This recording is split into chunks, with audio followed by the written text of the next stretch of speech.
Hey guys, welcome to our brand new series, Reignite. I'm so excited because, believe it or not, we've not had a full-blown fall campaign in over 2 years. Why? Well, you all know, because it has been crazy.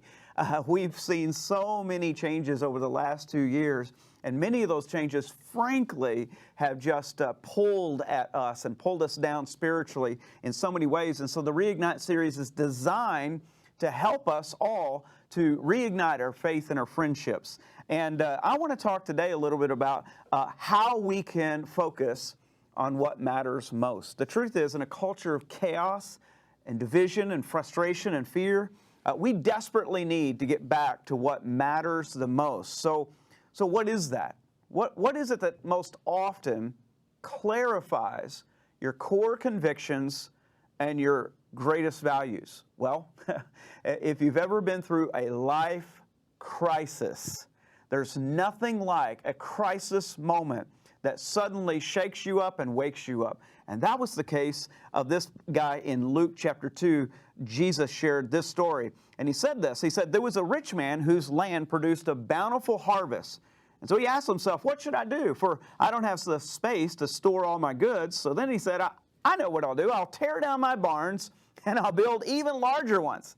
And then I'll say to myself, who says to theirself, say to myself? But anyway, he says, I'll say to myself, I have so many good things stored up for me now. Rest, eat, drink, be merry. But God says, notice these two words, God says, you fool, for this night your life will be demanded of you, and then to whom will all of your stuff belong? Thus, Jesus says, here's the moral of the story, thus it will be for anyone who stores up treasure for himself, but's not rich in, now notice this, not rich in what matters to God.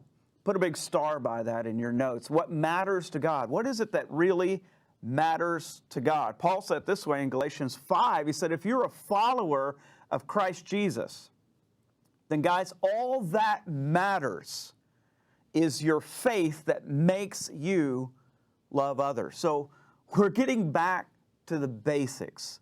We're clarifying our convictions. We're going to talk about what matters most to God and therefore should matter the most to us. We're going to clear away all that chaos of the last 2 years and build our lives back on what matters, and that is love. It's all about love. Well, today we're going to start that study by looking at love and kind of going a level deeper. So where do we learn about love? Well, if you've been to any wedding, you've probably heard 1 Corinthians chapter 13, but the truth is it's a phenomenal place to help us to clarify what love is really all about. And Paul says in just the first few verses here, he says that there are 5 things that we need to understand, that if we don't have love, what this implies in our life. So let's look at these together. If I don't live a life of love, Paul says first, nothing I say will matter.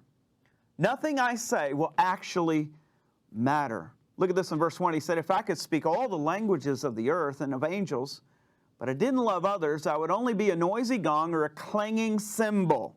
He says, if I no matter what I say, it won't matter if I don't love. You ever heard the phrase somebody say, talk is cheap? Talk is cheap. Well, I would agree with that. And Paul says, when it comes to love, Paul tells us what's more true is not what you say, but it's that which you do. Love is the defining factor of our life, and without love, then all the talk in the world cannot make up for it. So how does your life regularly prove your love? I want you to ask that in your group as you discuss this session. If people looked at your life and said, man, I know that's a person of love, what would it be that they're pointing to? Paul says, if I don't live a life of love, then nothing I say will matter. Here's the second thing. He says, if I don't live a life of love, then nothing I know will matter. Nothing I know will matter. Verse 2, he says, I may have the gift of prophecy. I may understand all the secret things of God and have all knowledge. But even with all these things, if I do not have love, then I'm nothing. So you say, man, I could know a lot of stuff. You ever met someone who's a know-it-all? What do most know-it-alls have in common? Well, they're usually jerks. And sadly, knowledge often doesn't help us to become a better person. The truth is, you can be brilliant and stupid at the very same time. If all of your intellect doesn't grow your respect, then the truth is you're not as smart as you thought you were. Paul said elsewhere in 1 Corinthians chapter 8, he says, guys, knowledge puffs up, but love builds up. Knowledge puffs up. The truth is a lot of what we see in the world today is a result of the puffing up effect. We live in a world where knowledge is exploding at a rapid rate. Just 20 years ago, scientists showed that the knowledge of mankind was doubling approximately every 6 years. Now, that was 20 years ago, that the knowledge of mankind would double every 6 years. Any venture at guessing what it is today? Somebody just shouted out in your group. I just heard you. No, today what they say is it doubles every 13 months. And IBM is actually working on a new system that continues to grab more of the knowledge that's been put out per day, and said soon knowledge of mankind will double every 2 hours. Can you believe that? So knowledge isn't helping us. You see, the truth is we have more knowledge than think about this. We today have access and availability to more knowledge than any generation of mankind who ever lived on the planet. And yet, we still have all the same problems and more. We're still torn by war and plagues and sickness and pandemic and crime and abuse and prejudice and hatred and violence. It's all around us. The truth is, knowledge isn't helping us. That's why Paul said, if I know all these things, but I have not love, the truth is, it doesn't do any good. What the world needs is not more knowledge. It needs more love. Without love, nothing I say will matter. Nothing that I know will matter. And number 3, nothing I believe will matter. Nothing I believe will matter. Look at this again in verse 2 in the second half. He says this, even if I had the gift of faith so that I could speak to a mountain and make it move. Wouldn't that be cool? You ever thought about the first time I was a Christian, first time you read that, just be honest. It's kind of like Spider-Man. First time I saw Spider-Man as a little boy, I saw a spider on the wall. I almost let it bite me. I was like, wouldn't that be cool? I could climb walls. And as a Christian, first thing you read is, can I literally speak to that cup and push it off the table? You think these crazy things. What is Jesus getting at? And Paul's talking about this idea that the gift of faith is not meant for your entertainment. The truth is, many believe that Christianity is a religion of beliefs, but I want to challenge that. You say, well, Pastor Brian, I thought that if I believe in Jesus, then that's what makes me a Christian. And yet, James argues in chapter 2, verse 19, James argues and says, guys, even the demons believe and tremble in terror before God's presence. So it's not enough to just believe something. If your beliefs aren't producing love, then I just have to ask you, dear Christian, what good is it? What good is it that you have faith? What good is it that you build yourself up in faith if you're not expressing that in love? We say this in many of our first base classes. I'll say this, if you say you love God, but you don't love others, then you're just kidding yourself. Well, it's even worse than that, because in 1 John chapter 2, the Bible says, if you say you love God, but you don't love your brother who is created in his image, you are a liar, and the truth does not exist in you. I wonder if we could test people, not on their knowledge of the Bible, but on their ability to love others. That's the test of Christianity, because without love, nothing I believe really matters. Number 4, without love, nothing I give will matter. Nothing I give will matter without love. Verse 3 says, if I gave everything I had to the poor, if I even sacrificed my body, you sense that Paul's kind of going over the top here to prove a point? He said, but if I still didn't love others, it would be of no value whatsoever. You know, the truth is, many of us think that people who give more love more. We're all tempted to do that. We see people who are generous givers and we say to ourselves, wow, that person must have an incredible heart. But I'm just telling you, giving isn't always generous and it isn't always selfless. There's a lot of reasons that people give. Some people give in order to get back. Giving can be a form of manipulation. I gave this to you and I expect this from you. Some people give out of guilt. They feel that somehow that will assuage their guilty conscience if they give stuff. Some people give out of control. They're giving as an act of manipulation. I remember years ago somebody called me up. I was at the church and we were a little bitty church back on Dixon Road, and they called up and they wanted to give the church a gift of $500. Well, let me just tell you, back then $500, that was game changing. But they had a condition. He had a condition. He said, in fact, he already sent me the check, and he said, I have a condition that he wanted us to do at the church for that $500. I said, sir, I can do one of two things. I can rip your check to pieces, or you can just cancel your check, but I am not receiving it. The fact is, some people use giving as a form of control. Sometimes they do it as a form of glory. You know, some people give large gifts because they want to see their name on a plaque. They want to see their name on a building. They want to see their name on, in honor of.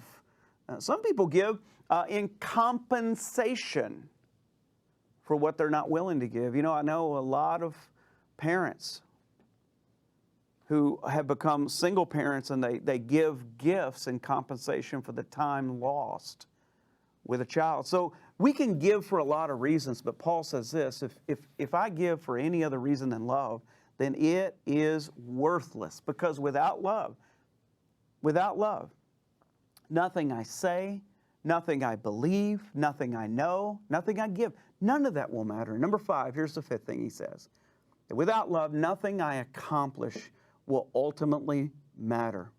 Look at this again in verse 3. He says, no matter what I say, no matter what I believe, no matter what I do, I am bankrupt without love.